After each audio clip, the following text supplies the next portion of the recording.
Last time जो था वो हमने कुछ स्टडी किया था, तो कौन रिवाइज करेगा कि लास्ट टाइम में हमने जो है वो कितना स्टडी किया था। अब्दुल्ला, मैं लिस्ट के ऊपर से वन बाय वन ही शुरू करूंगा। अब्दुल्ला सबसे पहले नाम आ रहा है जी आतिका चौधरी का। आतिका चौधरी जी बेटा जरा बताएं लास्ट टाइम क्या हम सर हमने हीट कंडक्शन पढ़ी थी न्यूक्लियर हीट सोर्स के साथ। उसमें हमने एक शेल कंसीडर किया था, स्फेरिकल शेल, जो न्यूक्लियर फिशनेबल मटेरियल का था और उसके ऊपर एल्युमिनियम कवर था।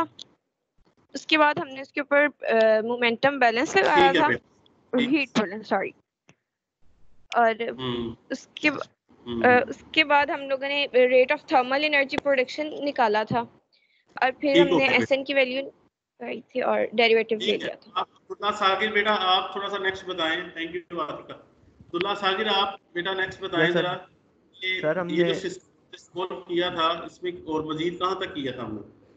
सर हमने rate of thermal energy production निकाला था सर, और सर हमने इसको एनर्जी बैलेंस में वैल्यू पुट की थी सर। उसके बाद हमने भी डेरिवेटिव लिया था सर। जो एनर्जी की बेटा सोर्स टर्म थी उसके बारे में what was the special about the energy source term in this case. Sir वो पोजीशन डिपेंडेंट हीट सोर्स थी ये उसमें सर, कि उसमें सिस्टम के अंदर डायमेंशन के लिहाज से जो एनर्जी प्रोडक्शन है that was changing. The SN was a function of R and at that was a function of R square. ठीक हो गया बेटा जी। नेक्स्ट नाम आ रहा है अब्दुल वास से 943।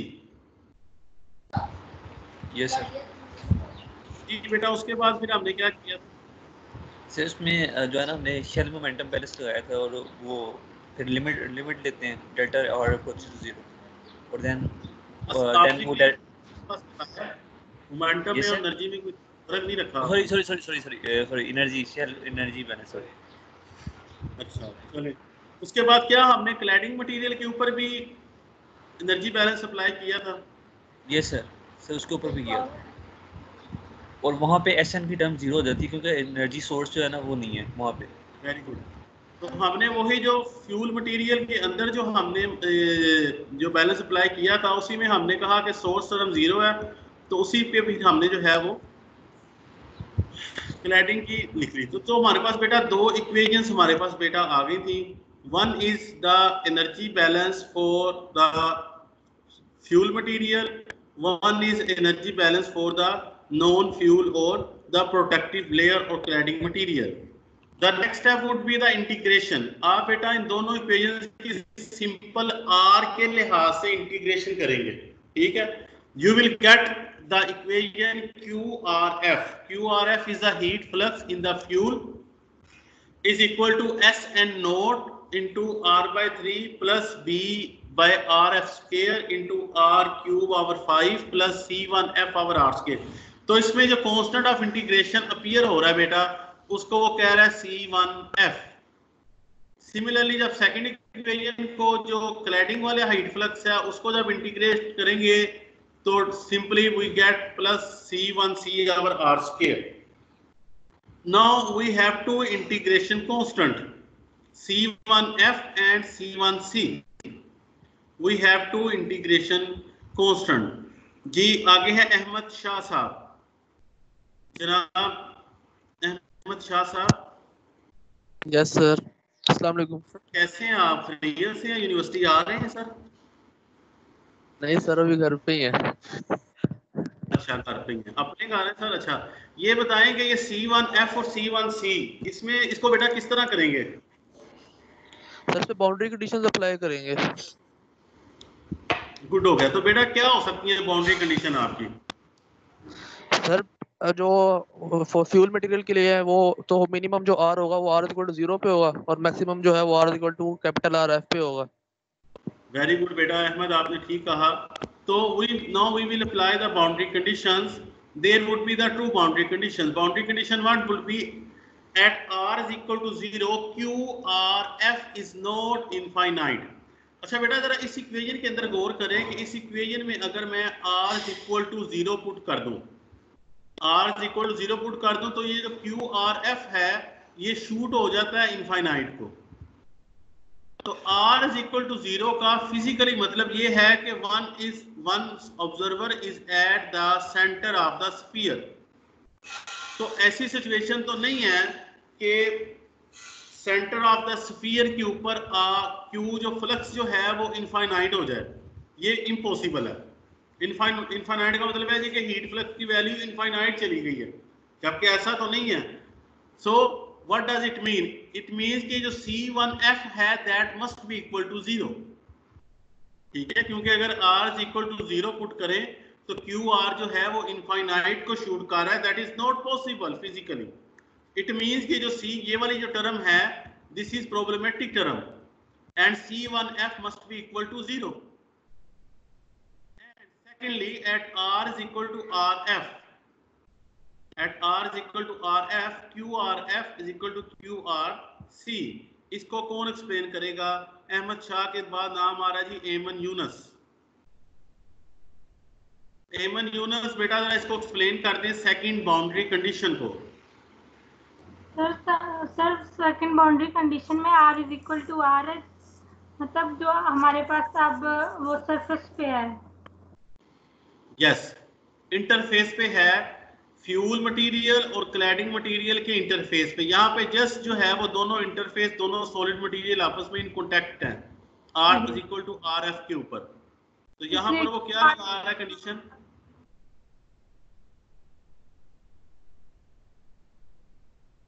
यहाँ पे क्या कंडीशन लगी है बेटा? Sir R is equal to R, और इसमें इसलिए ये दोनों मतलब बाउंड्री कंडीशन पे क्लैडिंग और फ्यूल मटेरियल की क्यू, इसलिए QRF is equal to QRC है। जी बेटा, and please note this is called continuity of the heat flux. Continuity of the heat flux है कि R is equal to RF जब हम कहते हैं इट मींस कि हम जो फ्यूल मटेरियल है उसकी सरफेस पे, एंड सरफेस पे है, और जो क्लैडिंग मटेरियल है उसके स्टार्ट पे है। तो इस पे हम कह रहे हैं जी कि उस पॉइंट के ऊपर, पॉइंट ऑफ इंटरफेस के ऊपर, आल दो के थोड़ा सा जो है एक मटेरियल से हीट दूसरे मटेरियल में एंटर हो रही है, तो लेकिन हम यहाँ पर continuity of heat flux apply कर रहे हैं कि इंटरफेस के ऊपर हीट फ्लक्स सेम है। QRF heat flux in the fuel is equal to QRC heat flux in the cladding. कहाँ पर? इंटरफेस के ऊपर, R is equal to RF के ऊपर। तो ये सेकंड बाउंड्री कंडीशन यूज करते हुए बेटा C1F और C1C की वैल्यू निकालेंगे। C1F तो वैसे ही 0 हो गया, C1C की वैल्यू निकालेंगे and we will get QRF and QRC। So Aiman Yunus के बाद है एमन अरशद। जी बेटा इनको जरा एक्सप्लेन करेंगे ये दो जो इक्वेशंस हैं ये क्या हैं? एमन अरशद, मोहम्मद जुबैर, AM जुबैर साहब। Yes sir. चले एमन। जी बेटा जी एमन बताएं कि ये QRF और QRC की जो इक्वेशंस आई हैं ये क्या चीज है? इनको how you can analysis?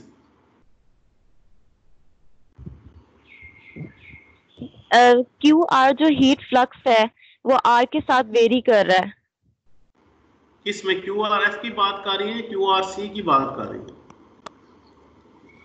QRF fissionable के लिए। फिशनेबल मटेरियल में। अच्छा, ये QRF की यूनिट्स क्या होंगी बेटा? हीट फ्लक्स है। हीट फ्लक्स की यूनिट्स क्या होती हैं बेटा?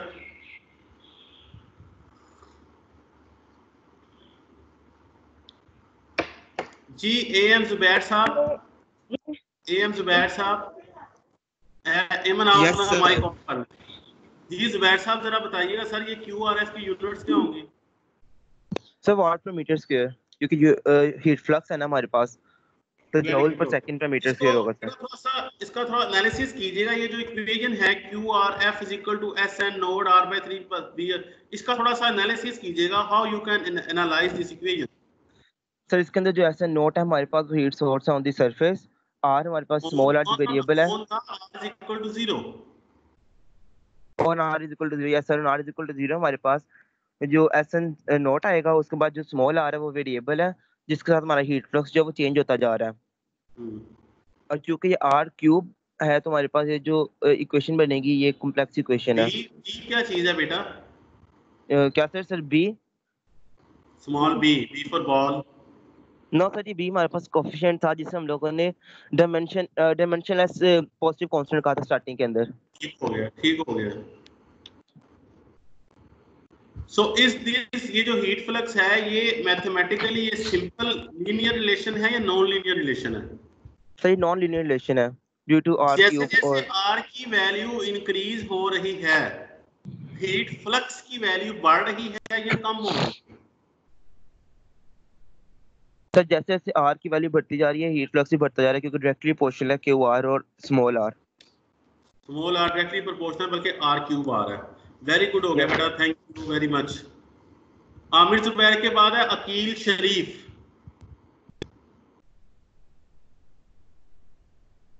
अकील शरीफ, आप बेटा कौन से अकील हैं? वो शादी वाले? जी सर।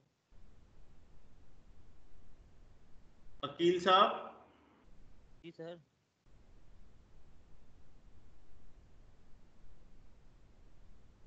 जी अकील आप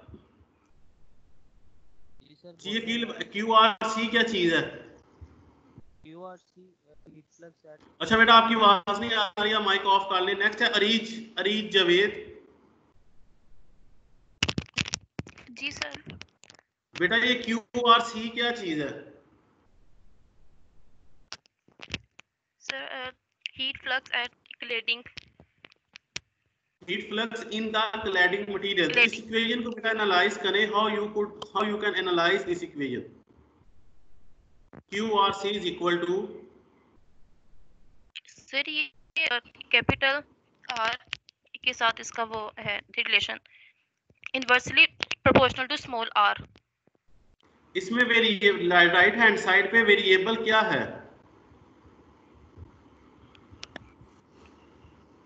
small R. What is small R? Radius, distance. तो ये इक्वेशन हमें ये बता रही है कि क्यू आर सी, सब बेटा गौर से सुनो, कि यानी क्लैडिंग के अंदर जो हीट फ्लक्स है, जो हीट पेनिट्रेट कर रही है, जो हीट फ्लो कर रही है, वो इनवर्सली प्रोपोर्शनल है आर स्क्वायर के।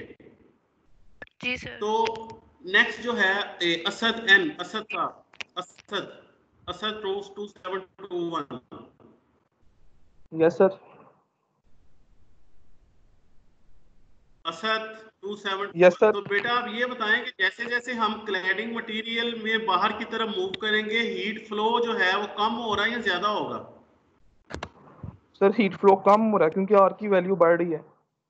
Very good. So this is very important कि क्यू आर एफ जो था कि heat flow in the fissionable material, वो जैसे जैसे हम बाहर की तरफ स्फीयर से मूव कर रहे थे, यानी जो फिशनेबल मटेरियल है उसमें से हम सेंटर ऑफ द स्फीयर से अगर बाहर की तरफ मूव करेंगे तो हीट फ्लक्स क्या हो रहा है? बढ़ रहा है। क्यों बढ़ रहा है? why that is going to be increased? Because there is a fission in the material. As long as we are moving towards out, R is increasing, the fission is taking place and the heat flux is increasing. But as QRF is entered as QRC, जैसे heat जो है वो fissionable material से cladding में enter होती है, तो जैसे जैसे बाहर की तरफ मूव कर रहा है, अब हीट क्या हो रही है? डिक्रीज हो रही है, कम हो रही है। ठीक है। CH 222,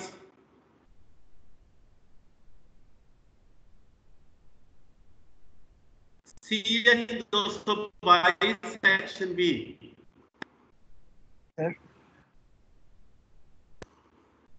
बेटा आप बताएं कि ये हीट कम क्यों हो रही है? पीछे से जो हीट आ रही है फिशनेबल मटेरियल में वो तो आर के साथ बढ़ती जा रही थी, लेकिन जैसे ही वो दूसरे वाले स्फीयर में एंटर हुई है, अब वो जैसे जैसे आर इंक्रीज हो रहा है तो हीट फ्लो कम हो रहा है। वाई? हेलो जी बेटा वाई, आपकी आवाज आ रही है, बोले।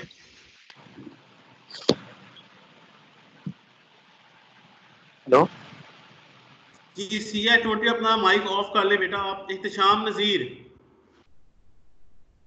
222 ऑफ कर ले। इhtisham नजीर, यस सर। आप बेटा इस क्वेश्चन का आंसर करें। सर एक्चुअली ये जो क्लैडिंग है इसमें हमने आउटसाइड पे जो है एक कूलेंट लगाया हुआ है जो कि इसके अंदर हीट अब्जॉर्ब कर रहा है। और इसके अलावा मतलब इसके अंदर रिएक्शंस जो हैं वो नहीं हो रहे हैं क्लैडिंग के। वेरी गुड, आपने बेटा ठीक है। What do you suggest the thickness of the cladding material should be small और it should be large? Sir ये प्रोटेक्टिव मटेरियल है तो एज कंपेयर टू फिशनेबल इसकी मतलब कम होनी चाहिए थिकनेस कम हो उतना फायदा है, क्योंकि हम देख रहे हैं कि इसने जो कूलेंट और फिशनेबल मटेरियल के दरमियान ये एक रेजिस्टेंस पड़ी हुई है, तो ये जरूरी है क्योंकि ये एक सेफ्टी मटेरियल है, उसको फिशर मटेरियल को पकड़ने के लिए ये मटेरियल है, ठीक है। लेकिन इसकी थिकनेस कम से कम होनी चाहिए क्योंकि इससे पास करते हुए हीट फ्लक्स डिक्रीज हो रहा है, ठीक है। तो इसकी जो है वो थिकनेस कम से कम होनी चाहिए। ओके, आवर नेक्स्ट इज के we will use the Fourier's law. तो हमने क्या किया, QRF की जगह हमने -KF DTF over DR। -KF is the thermal conductivity of the fuel and TF is the temperature in the fuel material। DTF over DR change in the temperature in the fuel material, that is equal to SN node R/3। वो सारी equation आ गई। उसके बाद हमने वो जो QRC था उसकी जगह भी जो है Fourier law of heat conduction use किया, उसमें हमारे पास आ जाएगा -KC DTC/DR, ठीक है, कि heat flux distribution temperature distribution in the cladding material. ये दो इक्वेशंस हमारे पास आ गई। अब इन दोनों इक्वेशंस का हम इंटीग्रेशन करेंगे, क्योंकि ये डिफरेंशियल इक्वेशन है तो इनकी इंटीग्रेशन करेंगे आर के लिहाज से। तो हमारे पास TF और TC इनका रिलेशन हमारे पास आ जाएगा, और इसके अंदर हमारे पास कांस्टेंट ऑफ इंटीग्रेशन C2F और C2C ये दोनों अपीयर हो जाएंगे जब सेकंड डेरिवेटिव लेंगे। क्योंकि हमें पता है कि एनर्जी बैलेंस के ट्रांसपोर्ट फिनोमिना के एनर्जी बैलेंस में जो पहली इंटीग्रेशन होती है, we will get the heat flux distribution, then we use the Fourier's law and then we get the temperature distribution। लेकिन टेम्परेचर डिस्ट्रीब्यूशन के लिए हमें सबसे पहले अब इन बाउंड्री कंडीशंस लगानी पड़ेगी ताकि हम इन दोनों कांस्टेंट्स की वैल्यू को निकाल सके। we have boundary condition 3, we have boundary condition 4। so this is the first boundary condition at R is equal to RF, TF is equal to TC। जी ये कौन स्टूडेंट है जी? FA, जिसका ईमेल है जी FA 48588872। FA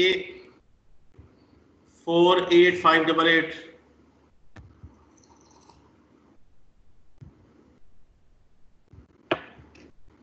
जी Fizaan Abbas.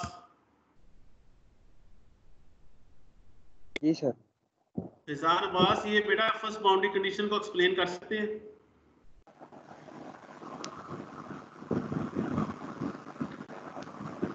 Sir वो कह रहे हैं जब हमारा यानी कि जो फिशनेबल मटेरियल की बाउंड्री लाइन है वहाँ पे हमारा जो फिशनेबल मटेरियल और जो क्लैडिंग है उसका टेम्परेचर सेम होगा। से वेरी गुड बेटा, this is called the continuity of the temperature. हमने जो पहली बाउंड्री कंडीशन 1, बाउंड्री कंडीशन 2 थी, वो थी कंटिन्यूटी ऑफ हीट फ्लक्स, और जो सेकंड बाउंड्री कंडीशन, ये जो थर्ड बाउंड्री कंडीशन है, this is the continuity of the temperature. इसी तरह जो है वो बाउंड्री कंडीशन 4 है कि at R is equal to RC, TC is equal to T naught. इसको जो है वो कौन एक्सप्लेन करेगा? नेक्स्ट जो है वो फिजान नदीम के बाद है हाजरा आमिर। Yes sir. जी बेटा, इस बाउंड्री कंडीशन को एक्सप्लेन कर दें। सर जो हमारे पास जो है स्फीयर का रेडियस जो है क्लैडिंग के रेडियस के इक्वल हो जाएगा, तो उस टाइम हमारे पास जो टेम्परेचर क्लैडिंग पर होगा वो हमारे पास टेम्परेचर T नोट के इक्वल आ जाएगा। एंड व्हाट इज क्लैडिंग के आउटसाइड का टेम्परेचर, क्लैडिंग के आउटसाइड का टेम्परेचर। वेरी गुड बेटा, that is the temperature of the coolant. वो जो कूलेंट है जिसने अल्टीमेटली हीट को जो है वो कैरी करना है, तो at R is equal to RC, it means the observer is at outside of the cladding material। बिल्कुल जो है ना हीट अब outside of the cladding material आ गई है। तो यहाँ पर हम कंटिन्यूटी ऑफ टेम्परेचर कह रहे हैं कि जो TC है that is equal to T naught, वही टेम्परेचर होगा जो कि कूलेंट का टेम्परेचर है। Very good Hazra. एंड अब इन दोनों को सोल्व करके we will get the final equations for TF and we will get the final equation for TC। TF temperature in the fuel material, इसकी डिस्ट्रीब्यूशन हमें मिल गई। TC temperature in the cladding material, इसकी distribution हमें मिल गई। हाजरा के बाद है जी हमजा 334, हमजा 334।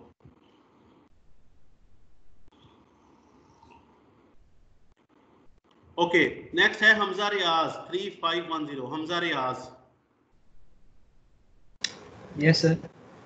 बेटा ये जो TF की इक्वेशन है, ये आसान सी इक्वेशन है या कॉम्प्लेक्स इक्वेशन है?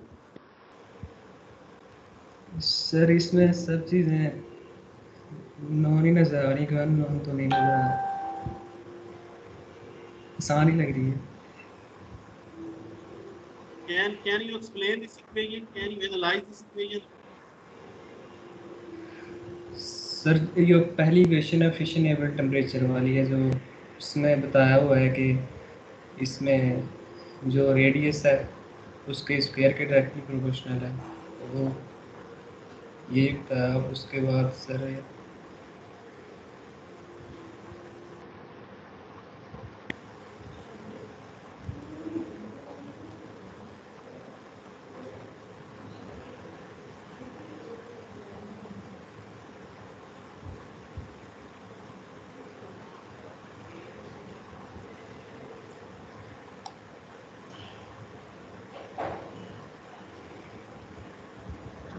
Numan, could you listen me? जी बेटा, जी सर। बेटा TF को जो है वो हसीब शफीक। जी सर। बेटा बताएंगे ये TF के रिलेशन में कितने वेरिएबल हैं? TF कितने वेरिएबल्स के ऊपर डिपेंड कर रहा है? वेरिएबल सर इसमें R वेरिएबल है, स्मॉल r। बाकी बेटा ये RF, कैपिटल RF और कैपिटल RC ये क्या चीजें हैं? सर ये जो कैपिटल RF है ये फिशनेबल मटेरियल का रेडियस है, और जो कैपिटल RC है वो क्लैडिंग मटेरियल का है। बेटा ये स्मॉल b क्या चीज है? सर स्मॉल b सर ये कांस्टेंट है। गुड हो गया बेटा see, thank you. Hashmi Sarmad, Hashmi Sarmad. Yes sir. बेटा आप बताएं कि और जो टेम्परेचर प्रोफाइल बन रहा है फिशनेबल मटेरियल के अंदर, वो और कौन कौन से पैरामीटर के ऊपर डिपेंड कर रहा है? सर एक तो ये R पे डिपेंड कर रहा है, जो वेरिएबल R है। ठीक है, ये तो वेरिएबल हो गया। इसके अलावा मैंने वेरिएबल नहीं बोला, मैंने वर्ड बोला पैरामीटर। किन किन पैरामीटर्स के ऊपर डिपेंड कर रहा है टेम्परेचर डिस्ट्रीब्यूशन? सर ये उसके जो फिशन मटेरियल की जो कंडक्शन होगी उसके ऊपर डिपेंड करेगा, के ऊपर। Fissile material, very good. Fissile material की conduction K of F is showing the conductivity or the conduction power of the fissionable material. Very good बेटा। और इसमें फिशनेबल मटेरियल के रेडियस के ऊपर डिपेंड कर रहा है? यस सर, रेडियस पे भी डिपेंड करेगा, क्योंकि जब सर टेम्परेचर जो है वो क्लैडिंग में जाएगा तो उसमें वो जो है ना वो डिक्रीज हम ऑब्जर्व करेंगे। ओके, और ये सोर्स टर्म के ऊपर डिपेंड कर रहा है? सोर्स टर्म के ऊपर भी सर करेगा। कौन सी टर्म है जो सोर्स टर्म को रिप्रेजेंट कर रही है इस इक्वेशन के अंदर? सर ये SN। SN तो कोई टर्म नहीं है बेटा यहाँ पर। SN not sir. What is SN not? Sir heat generation per unit volume at r is equal to 0 at the r is center equal of to 0. here. Very good beta Hashim, very good. Hassan Miraj, Hassan Miraj। Yes sir. बेटा और इसके अलावा कौन से para TF जो है temperature in the fuel material, इसके अलावा और कौन से पैरामीटर पे डिपेंड कर रहा है? इस इक्वेशन में से देख के बताएं। सर ये रेडियस ऑफ फ्यूजन मटेरियल और टी नॉट पे यस, टी नोड पे भी डिपेंड कर रहा है। हालांकि टी नोड जो है वो तो है वो जो बाहर जो कूलेंट पड़ा हुआ है उसका टेम्परेचर है, लेकिन वो जो फिशनेबल मटेरियल के अंदर बेटा वो जो टेम्परेचर प्रोफाइल बन रहा है वो टी नोड पे डिपेंड कर रहा है। और KC, what is KC? Hasan ji बेटा, व्हाट इज केसी?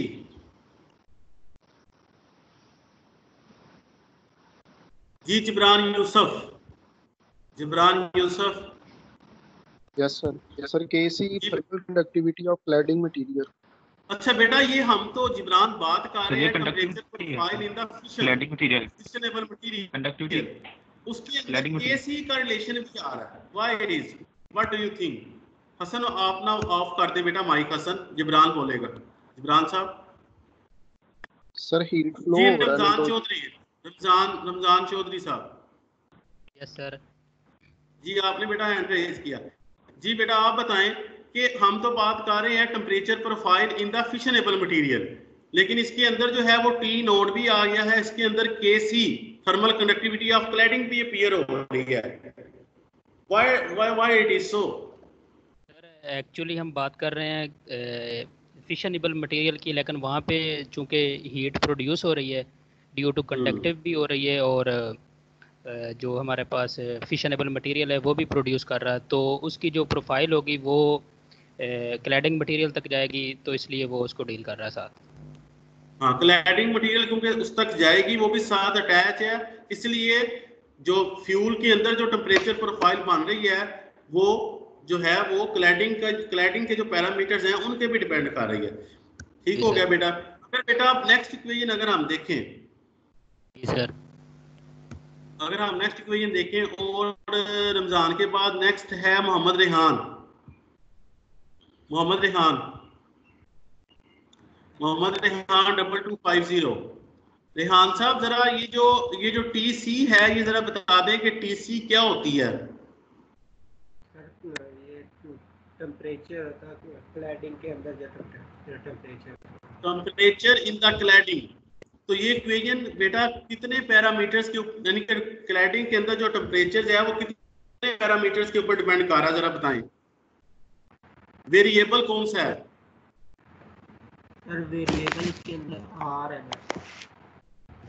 स्मॉल तो बेटा यही है सर, स्मॉल आर। और कितने पैरामीटर्स पे डिपेंड कर रहा है सर? और फिशनेबल मटेरियल के अंदर का रेडियस नॉट के और के कांस्टेंट, ये क्लैडिंग मटेरियल का और टी नॉट पे डिपेंड कर रहा है। इसके अलावा अच्छा आप ये बताएं बेटा कि कौन सा टेम्परेचर प्रोफाइल आप देख रहे हैं कि ज्यादा कॉम्प्लेक्स है? फ्यूल मटेरियल के अंदर जो टेम्परेचर प्रोफाइल बन रहा है वो कॉम्प्लेक्स है या क्लैडिंग के अंदर जो टेम्परेचर प्रोफाइल बन रहा है? सर फ्यूल वाला ज्यादा कॉम्प्लेक्स। आगे जो है मलिक असद, तो ये इसने ठीक बोला बेटा रेहान ने। आप देख रहे हैं कि जो टीएफ जो है temperature profile in the fuel material और temperature profile in the cladding material. बेटा मैं इनके ऊपर इसलिए एम्फेसाइज कर रहा हूं कि आपको डेरिवेशन तो इनकी आनी चाहिए। अब जो नेक्स्ट असाइनमेंट दूंगा उसमें ये जो हमने जो डेरिवेशन जो है जिसके अंदर 4-5 स्टेप्स हैं जो स्किप किए गए हैं, ये डेरिवेशन आपने करनी है। ये जो फोरियर लॉ की इक्वेशंस हैं, इससे जो टेम्परेचर प्रोफाइल्स की जो इक्वेशंस बनी हैं वो आपने जो है वो आपने जो है वो स्टेप करके तो आपने उसकी डेरिवेशन करनी है। लेकिन असल जो चीज है वो ये है कि आप जो सिस्टम का फाइनल मॉडल आया, जो टेम्परेचर प्रोफाइल और जो टेम्परेचर और हीट फ्लक्स की जो प्रोफाइल्स आई हैं, आपने बेटा बेसिकली उनका एनालिसिस करना है फॉर द गिवन सिस्टम। अगर सिस्टम को कांस्टेंट रख लें तो जो ओनली वेरिएबल है दोनों इक्वेशंस के अंदर वो स्मॉल आर है। दोनों इक्वेशंस के अंदर स्मॉल आर जो है दैट इज ओनली वेरिएबल। बाकी अगर फिशनेबल मटेरियल को और क्लैडिंग मटेरियल को अगर आप कांस्टेंट रख लें तो बाकी सारे पैरामीटर, रेडियस भी, थर्मल कंडक्टिविटीज भी, सारी चीजें जो है वो कांस्टेंट हो जाती हैं। लेकिन इसको एनालिसिस करना आना। फॉर एग्जांपल मैं आपको कह सकता हूं जी कि टेम्परेचर प्रोफाइल के अंदर जो है, मैं अगर कूलेंट का टेम्परेचर चेंज करूं तो बताएं टेम्परेचर प्रोफाइल के अंदर क्या इफेक्ट होगा। अगर मैं कूलेंट का टेम्परेचर टी नोट मैं हो सकता है पेपर के अंदर, क्विज के अंदर या फाइनल के अंदर आपको ये दे दूं कि discuss and draw the effect of coolant temperature on the temperature profile inside the fuel material. तो आपको इसका एनालिसिस आना चाहिए कि अगर डिफरेंट टेम्परेचर्स की वैल्यू अगर हम दें तो टीएफ का ग्राफ किस तरह बनेगा। अगर different T note coolant temperature की वैल्यू दूं तो टीसी का ग्राफ जो है वो किस तरह बनेगा। सिमिलरली मैं ये भी कह सकता हूं जी कि मैं कह रहा हूं कि फ्यूल मटेरियल है उसका रेडियस का इफेक्ट स्टडी करें, या जो क्लैडिंग मटेरियल है उसका जो रेडियस है उसका इफेक्ट जो है बताएं हीट टेम्परेचर डिस्ट्रीब्यूशन के ऊपर। या मैं ये भी दे सकता हूं कि बी का इफेक्ट क्या होगा अगर मैं different condition different material change करता हूं तो बी की वैल्यू चेंज होगी। तो मैं दे सकता हूं जी ग्राफ बनाएं टेम्परेचर का आर के साथ ग्राफ बनाएं और बी का इफेक्ट जो है वो डिस्कस करें। ठीक है, so different scenario should be there. It means कि आपको जो आपने इक्वेशन डेवलप की है सिस्टम, सबसे पहले आपने देखना है कि सिस्टम क्या है, इसका कोऑर्डिनेट सिस्टम क्या है, सिलेंड्रिकल कोऑर्डिनेट सिस्टम है या रेक्टेंगुलर कोऑर्डिनेट सिस्टम है या स्फेरिकल कोऑर्डिनेट सिस्टम है। फिर आपको इस चीज का बड़ा आइडिया होना चाहिए कि आपने शेल किस तरह कंसीडर करना है। फिर आपने जब इसके अंदर एनर्जी बैलेंस लगाना है तो आपने देखना है कि फ्लो सिस्टम है कि नॉन फ्लो सिस्टम है। तो अभी तक जो हमने केस स्टडी की है वो नॉन फ्लो सिस्टम में है, और नॉन फ्लो सिस्टम के अंदर क्यू ई जो होता है, जो कंबाइंड एनर्जी फ्लक्स का वेक्टर होता है वो क्यू बन जाता है। कंडक्टिव हीट एनालिसिस, हम सिर्फ कंडक्टिव हीट एनालिसिस कर रहे हैं तो पेपर में भी आपको कंडक्टिव हीट एनालिसिस ही आएगा। ठीक है, ये करने के बाद फिर आपने हीट फ्लक्स की डिस्ट्रीब्यूशन निकालनी है, उसके अंदर फोरियर लॉ को पुट करके आपने टेम्परेचर प्रोफाइल निकालना है। फिर आपको बाउंड्री कंडीशंस का बड़ा अच्छा आइडिया होना चाहिए कि मैंने कौन सी बाउंड्री कंडीशन अप्लाई की है, और फाइनली जो इक्वेशंस आ रही हैं वो किन किन पैरामीटर्स के ऊपर और किस किस तरह जो है वो डिपेंड कर रही हैं। ये सारी चीजों का सिर्फ आपने रट्टा नहीं लगाना, क्योंकि पेपर में आपको जो सिस्टम आएगा डेफिनेटली वो डिफरेंट होगा। तो अगर आपको जब आता होगा, आपको एक एक चीज का आइडिया होगा, then you can solve it। ठीक है, मोहम्मद साजिद खान, मोहम्मद सज्जाद खान साहब। Yes sir. जी बेटा, आपको समझ लगी है जो मैंने फाइनल बातें की हैं? Yes sir. उनको समराइज कर सकते हैं, क्या क्या बातें की हैं?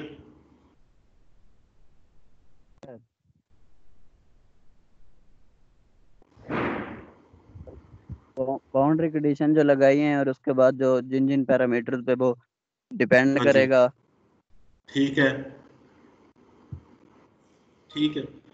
तो मींस कि आपको जो है बेटा ये एक जो पूरी एक फिलॉसफी है वो आनी चाहिए। आपने सिर्फ ये नहीं करना कि जी हमने सिर्फ न्यूक्लियर मटेरियल और स्फेरिकल पढ़ा तो मैंने इसी को सोल्व करा। हो सकता है मैं स्फेरिकल सिस्टम ये जो है न्यूक्लियर सिस्टम दूं लेकिन सिलेंड्रिकल कोऑर्डिनेट्स में दे दूं। भैया वो जो पहला हमने पढ़ा जो वायर वाला सिस्टम था, इलेक्ट्रिक वायर, मैं कहता हूँ जी इलेक्ट्रिक वायर नहीं है, एक इलेक्ट्रिक बॉल है, मेटल बॉल है, उसके अंदर जो है वो हीट, उसके अंदर जो है वो जो हीट डिसिपेशन है उसका जो है वो इफेक्ट बताएं। तो आपको ये करना हो। ठीक है, तो निम्रा अशरफ, निम्रा अशरफ,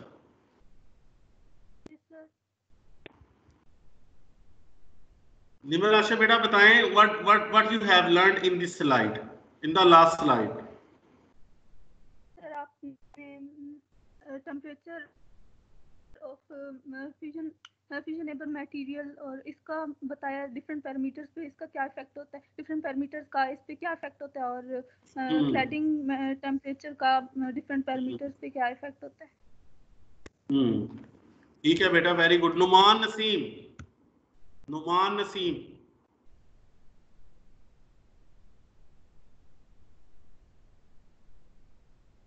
नुमान नसीम,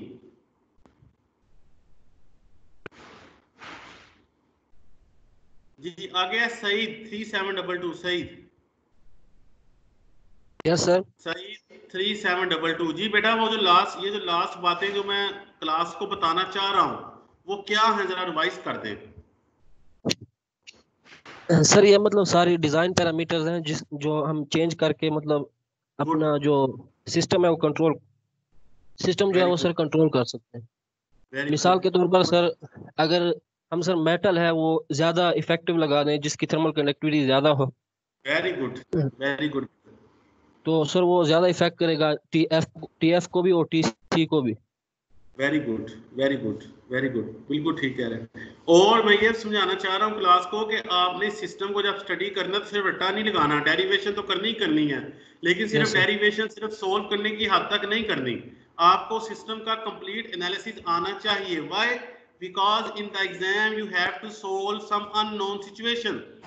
आपको सीधा सीधा हलवा नहीं मिलेगा कि आप डेरिवेशन करें, आपको वही कर सकेगा जिसने पैरामीटर्स की और जिसने इस तरीके की जो मेथडोलॉजी है ट्रांसपोर्ट फिनोमिना की और जो कॉन्सेप्ट है ट्रांसपोर्ट फिनोमिना का, जिसने अंडरस्टैंड किया होगा वही कर सकेगा। मैं ये आपको कहना चाह रहा हूँ।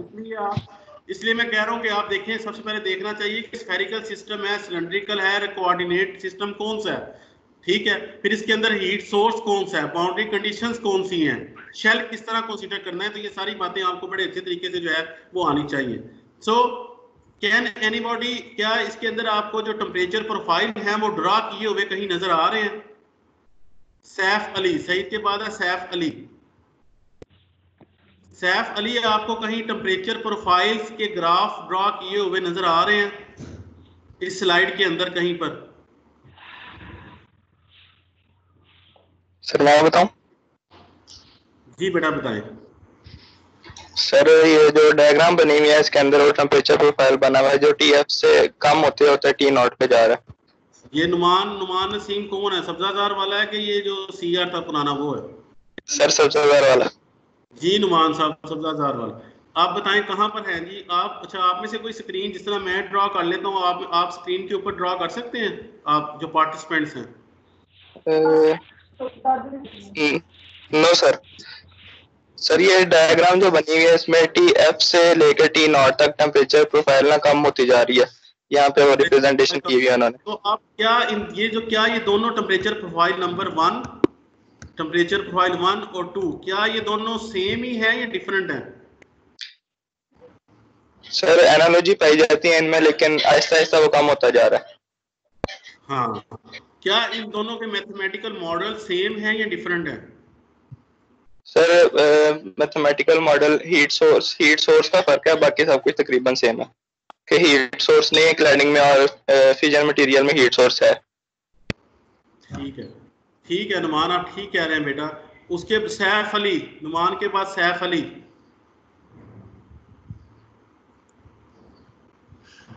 सैफ अली। स्क्लैन खर, स्क्लैन ने सबसे पहले मीटिंग आज स्टार्ट की थी जी, सबसे पहले स्क्लैन ने ज्वाइन किया था। स्क्लैन।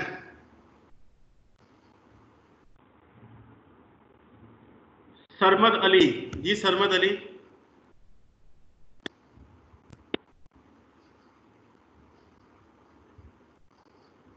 सरमद अली जी। सुफियान आसिफ जी सर। जी सुफियान आसिफ जी। तैमूर असद जो है ना, मुझे बताएगा सही, तैमूर असद। जी सर। बेटा ये प्रोफाइल बताएं कि कॉन्वेक्स है कि कॉनकेव है? सर ये टीएफ से टीसी तक और फिर टीसी से टी नोट तक दो टेम्परेचर प्रोफाइल हैं। ये जो तो टीएफ से एक दूसरे के रिवर्स हैं या कॉन्वेक्स? सर ये रिवर्स हैं एक दूसरे से, टीएफ और टीसी जो सा सर, और टीसी से टी नोट तक, ये दोनों रिवर्स हैं एक दूसरे के, मतलब वो कन्वेक्स है। गुड हो गया, बिल्कुल ठीक कह रहे हैं तैमूर, थैंक यू। तो यही बताना चाह रहा था कि आपको सिस्टम का जो है एनालिसिस करना और ये चीजें जो है ना वो आपको आनी चाहिए, और ये आप लोगों ने जो है वो इसको करना है। तो इस केस में हमने जो है वो दो चीजें नई सीखी हैं। एक तो हमने स्फेरिकल कोऑर्डिनेट में वर्क किया है, दूसरा हमने पोजीशन डिपेंडेंट सोर्स टर्म को हमने देखा है, how to handle a position dependent source term. And secondly हमने ये देखा है we have applied the application of the continuity of temperature and normal heat flux के इस सिस्टम के अंदर जब हमने बाउंड्री कंडीशन अप्लाई की थी तो क्योंकि सिस्टम के अंदर कोई एक मटेरियल नहीं है, सिस्टम के अंदर दो मटेरियल है, इसलिए हमने इसको हीट कंटिन्यूटी ऑफ टेम्परेचर और कंटिन्यूटी ऑफ हीट फ्लक्स की हमने बाउंड्री कंडीशन लगाई है। मेरे अंदर एक इसी केस के अंदर एक तीसरा सिनेरियो जनरेट मेरे ज़हन में आइडिया आ रहा है कि हम इसके ऊपर एक तीसरी लेयर भी बनाएं। पहली लेयर फिशनेबल मटेरियल की है, दूसरी लेयर जो है वो क्लैडिंग की है, तीसरी लेयर में कूलेंट मटेरियल की बना देता हूँ। तीसरी लेयर में कूलेंट मटेरियल की बना देता हूँ और मैं कहता हूँ कि आप कूलेंट मटेरियल के अंदर जो है वो सिस्टम का एनालिसिस करें। ठीक है, तो अगर मैं तीसरी लेयर जो है वो कूलेंट की मैं बना दूं, ठीक है, जस्ट लाइक के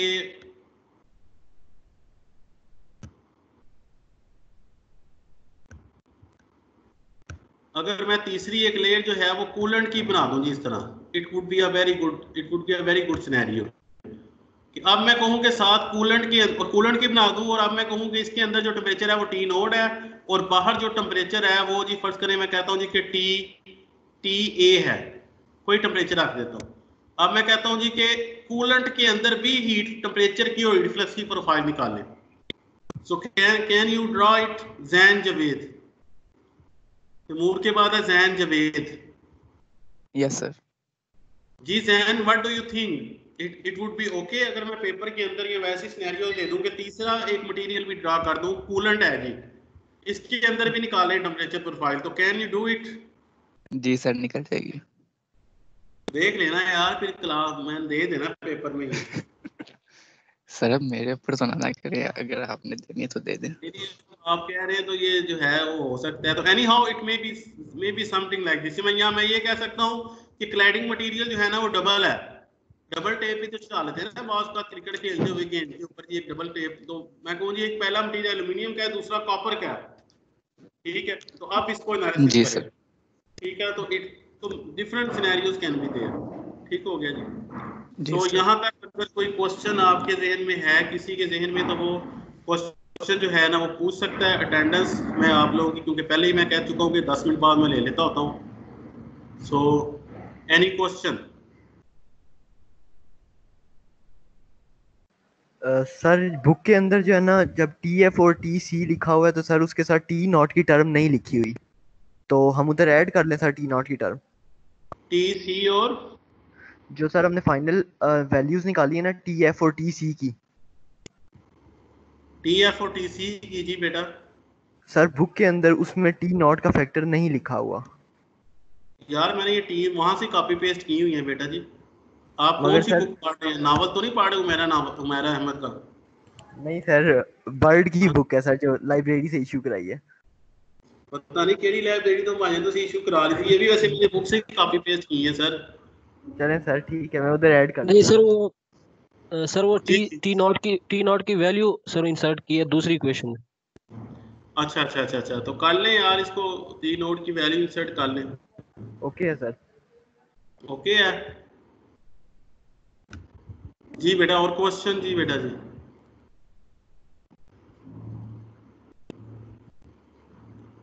एनी क्वेश्चन?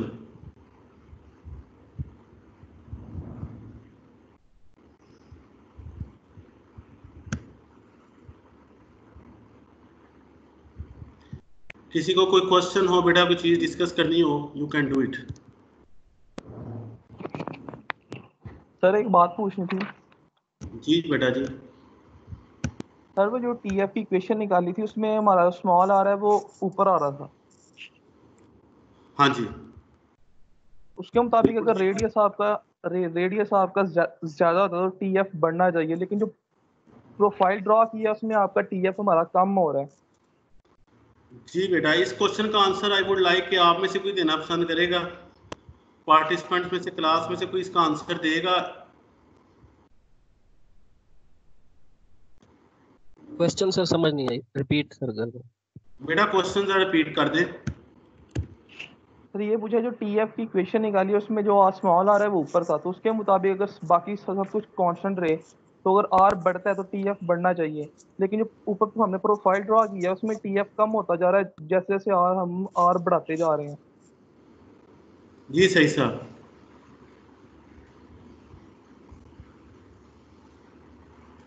जी सईद साहब आप कुछ कहना चाहेंगे? तमूर आप इस क्वेश्चन का आंसर देना चाहेंगे? सर अच्छा क्वेश्चन है सर। यस क्या है क्वेश्चन पे, इसका आंसर भी दे दें यार थोड़ा सा। सर असूलन तो वैसे इक्वेशन के मुताबिक देखें तो प्रोफाइल वाकई उसकी जो होती है ना ओपोजिट होनी चाहिए। सर जी सही सर उसमें वो साइन सिंगल आर नेगेटिव थोड़ी है है सर, वो सर आर के साथ पहले वो इंक्रीज कर रहा है।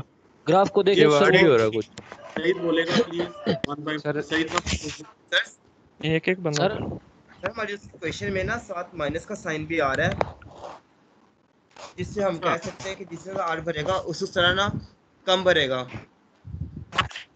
कम होता चला जाएगा। सब आप अपने माइक ऑफ कीजिएगा, सही साहब बताइएगा। सर ये माइनस का जो साइन है वो भी वैलिड है, लेकिन मैं एक और चीज ऐड करना चाहूँगा जी सर। वो अगर हम सर ग्राफ को देखें तो पहले सर वो ऊपर को जा रहा है फिर नीचे आ रहा है, शायद सर वो ये जो दूसरा है टी नॉट की वजह से जब वो टेम्परेचर क्लैडिंग पे पहुंच रहा है तो उसकी वजह से सर वो डिक्रीज हो रहा है। इक्वेशन सर जो टी एफ की है वो 2 का सम है, एक सर बिल्कुल ऐसे ही है।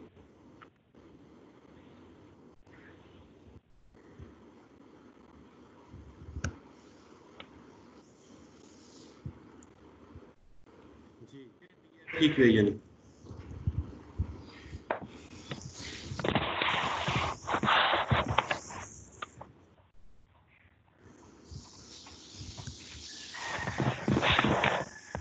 इसके अलावा कोई और क्वेश्चन बेटा जी?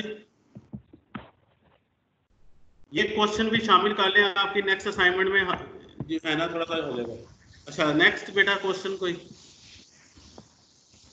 सर जी बेटा जी।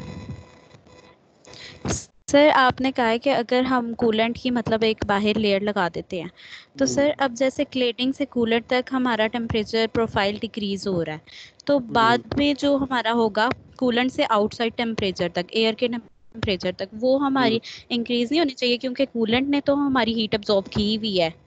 कूलेंट ने हीट अब्सॉर्ब करनी है तो वो आई थिंक डिक्रीज होगा मजीद, क्योंकि वहां पर हीट जनरेट नहीं हो चला जाएगा। हाँ अब हीट जनरेट नहीं हो रही, अब हीट जो है वो सारी की सारी जो है वो कम होने की तरफ ही जाएगी। तो क्लैडिंग में से ही पास करेगी तो फ्लक्स कम होगा, फिर उसके बाद जब उसमें भी दूसरी बात ये भी चीज हो जाएगी कि कूलेंट जो है वो फ्लो में है, ठीक है। तो इसको फिर एनालिसिस करने के लिए हमें जो है वो ये भी सोचना पड़ेगा आपको कि एक assumption लगानी पड़ेगी कि कूलेंट जो है वो स्टैटिक है, अदरवाइज फिर वो फ्लो सिस्टम आ जाएगा।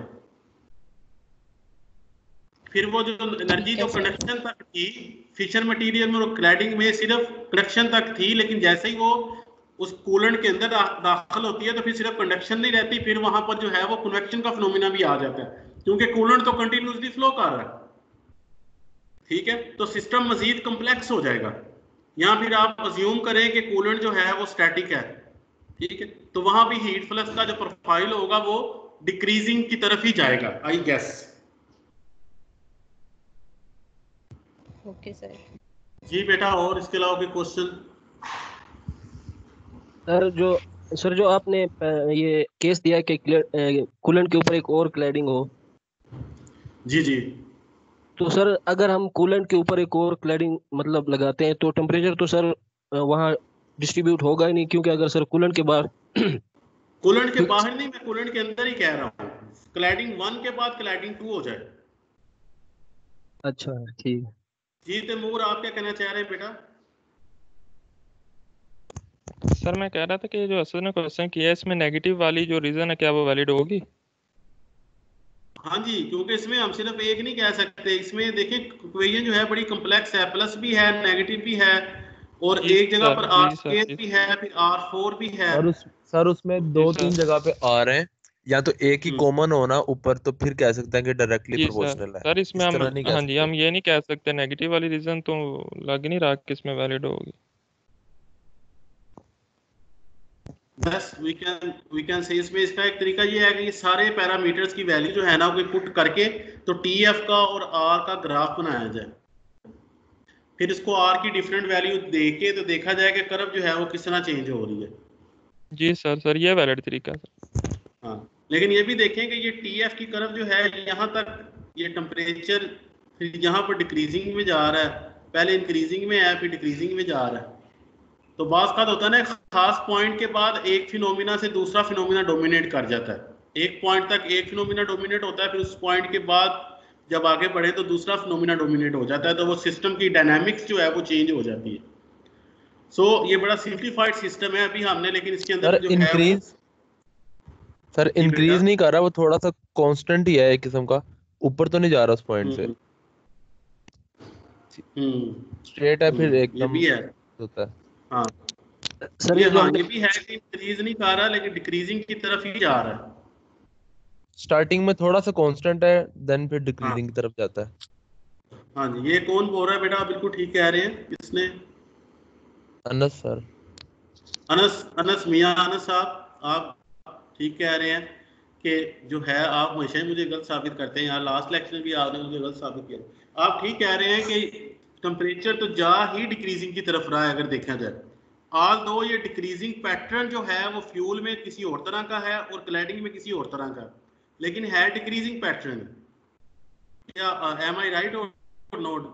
ये ठीक यही बात है कि आप कुछ और समझ रहे हैं? जी रमजान साहब चौधरी रमजान साहब। सर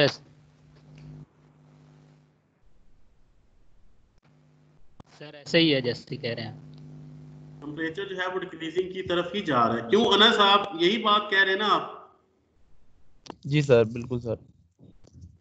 ठीक हो गया सर जो चले बेटा। जी बेटा। सर जो हमने ये पोजीशन डिपेंडेंट सोर्स पढ़ा, जो दो टेम्परेचर प्रोफाइल आए हैं, मेरे ख्याल में ये सर पोजीशन डिपेंडेंट सोर्स की वजह से ही दो टेम्परेचर प्रोफाइल है। हाँ जी, तो ये पोजीशन डिपेंडेंट सोर्स की वजह से जरा सिस्टम कॉम्प्लेक्स हो गया। दो प्रोफाइल तो आने ही आने हैं क्योंकि मटेरियल दो हैं। Yes sir. बाकी जो लोग क्लास में पार्टिसिपेट नहीं कर रहे, उनके नाम भी बोलता हूँ, वो नहीं करते तो उनको जो है वो आना चाहिए। जिशान साहब, जिशान 786 साहब।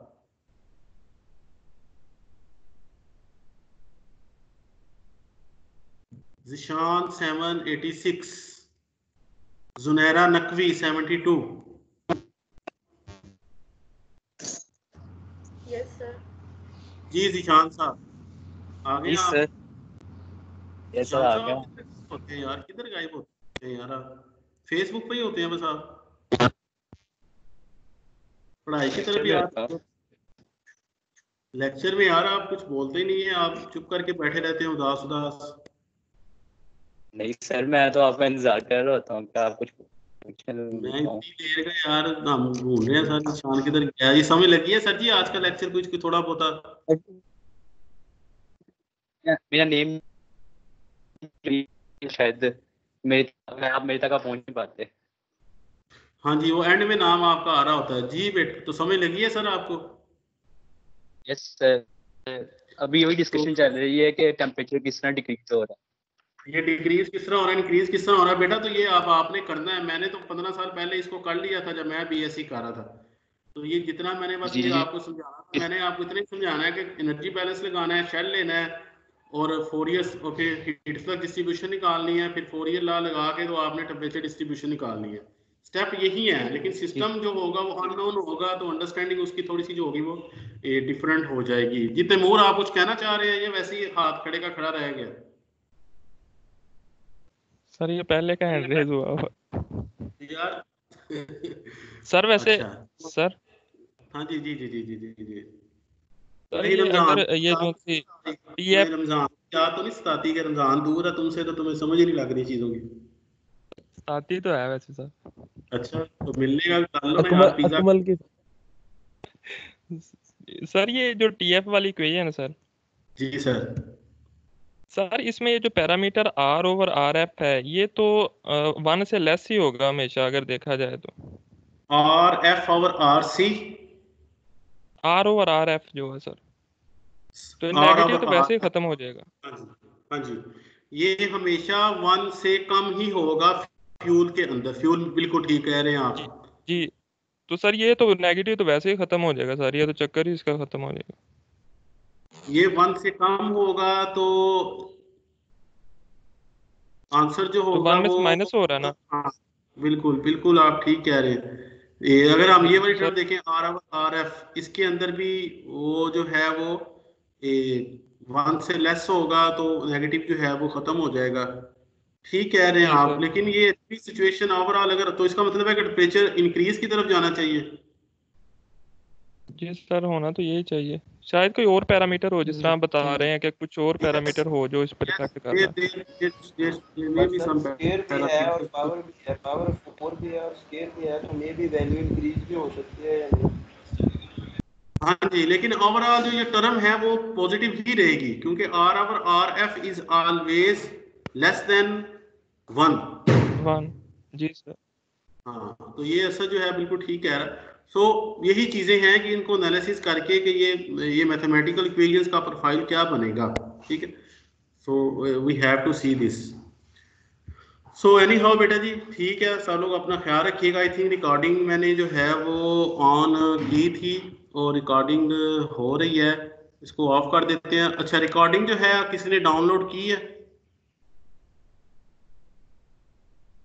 सर ये चलती नहीं है एक्चुअली, ये जो जी, होस्ट है वो डाउनलोड भी नहीं होती, लेकिन किसी ने जो है वो उसको करने की जहमत नहीं की कि रिकॉर्डिंग डाउनलोड नहीं हो रही, तो क्या करें?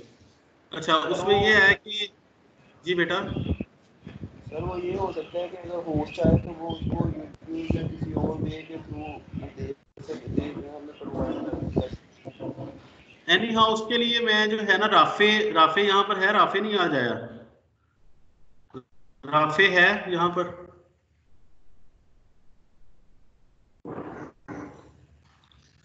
चलिए उसको मैं इंशाल्लाह डाउनलोड करके ना, तो वो कोई यूट्यूब के ऊपर या कोई चैनल या उसका कर देते हैं जहां पर वो अपलोड हो जाया करेंगे, ठीक है, यहाँ आपको मिल जाए करेंगे।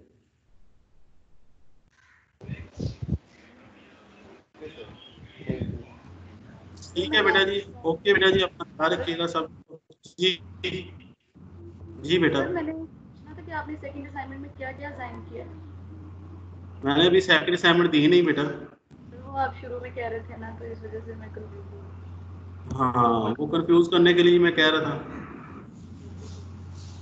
तो अभी by the end of the week जो है वो इंशाल्लाह ताला उसमें यही चीजें हैं, और जो मैं डिफरेंट ये जो क्वेश्चन खाए जैसे वो हम असाइनमेंट, क्योंकि बेसिकली जब आपका जो सेक्शनल होना है, बेसिकली सेक्शनल क्या, वो जो फाइनल भी आपका होना है, वो मैंने ये जो आपकी क्लास पार्टिसिपेशन है और जो असाइनमेंट आप तैयार कर रहे हैं उसी की बेस के ऊपर मैंने आपकी ग्रेडिंग कर देनी है। पेपर शेपर तो लेना ही पड़ना है, लेकिन अब पेपर वो ऑनलाइन किस तरह होगा, लेकिन हो सकता है यूनिवर्सिटी जो है वो ओपन होने की भी आ रही है इतलात कि हो सकता है कि 15 जुलाई के बाद यूनिवर्सिटी भी ओपन हो जाए, तो आपका पेपर फिर यूनिवर्सिटी में ही हो। अगर ना भी हुआ तो मेन जो मेरे लिए है वो आप लोगों की अटेंडेंस है, पार्टिसिपेशन है, क्लास पार्टिसिपेशन है, अटेंडेंस है, और जो है वो असाइनमेंट जो है ना वो मेन चीज है, उसके बेस के ऊपर मैं आपका जो है ना ग्रेडिंग कर दूंगा, अदरवाइज फेल कर दूंगा सबको। सर यूनिवर्सिटीज में तो एसओपीज फॉलो हो सकते हैं, लेकिन बस में तो नहीं हो सकते। हम बस पे अगर आते हैं तो आप बस में ना आए, फिर आप